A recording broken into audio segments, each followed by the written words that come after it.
ભાવનગરની sir T હોસ્પિટલમાં security guard ઉપર નશાની હાલતમાં એક ઈસમે કારોડે અકસ્માત સર્જ્યો હોવાનું ઈજાગ્રસ્તે જણાવ્યું છે। પ્રાપ્ત માહિતી મુજબ ભાવનગરની સર ટી હોસ્પિટલમાં ગત મોડી રાત્રિના સમયે મુખ્ય ગેટ પર ફરજ પર રહેલા સિક્યુરિટી ગાર્ડ સાથે એક ઈસમે બેફિકરાઈથી નશાની હાલતમાં કાર ચલાવી અકસ્માત સર્જ્યો હતો, જેના કારણે સિક્યુરિટી ગાર્ડને ઈજા પહોંચી હતી। સિક્યુરિટી ગાર્ડના જણાવ્યા મુજબ આવા ઈસમો નશાની હાલતમાં અવારનવાર સર ટી હોસ્પિટલ ખાતે કાર લઈને આવતા હોય છે અને બેફામ રીતે કાર ચલાવતા હોય છે, ત્યારે આવા ઇસમો સામે કડક કાર્યવાહીની માંગ ઉઠી છે।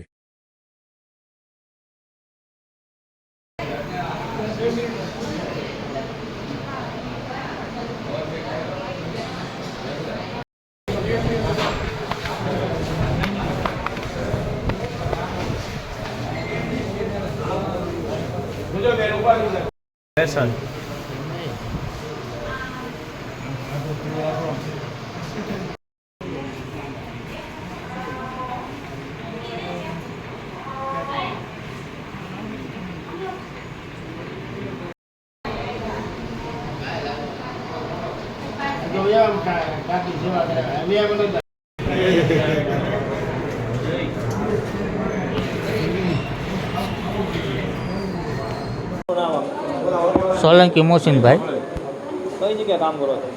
મેન ગેટે કઈ જગ્યાએ? સિક્યુરિટીમાં સલ્ટી હોસ્પિટલ। શું આજે છે?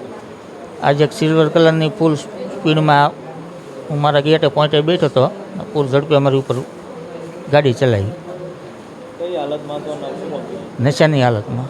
વારાઘડીએ નશાની હાલતમાં બધા વારાઘડીએ નશાની હાલતમાં સલ્ટી હોસ્પિટલમાં બેફામ ગાડી ઝડપેથી હાંકાવે છે, બેફિકરાઈથી। દરરોજ રાત્રે બિનવારસી હોય છે નશાની હાલતમાં। તમે લોકો એને બહાર કાઢો છો, જાય છે શું? કાયદેસરની કાર્યવાહી કરવી છે, પણ આમાં થાય છે યોગ્ય પગલાં લેવા વિનંતી કરવી છે।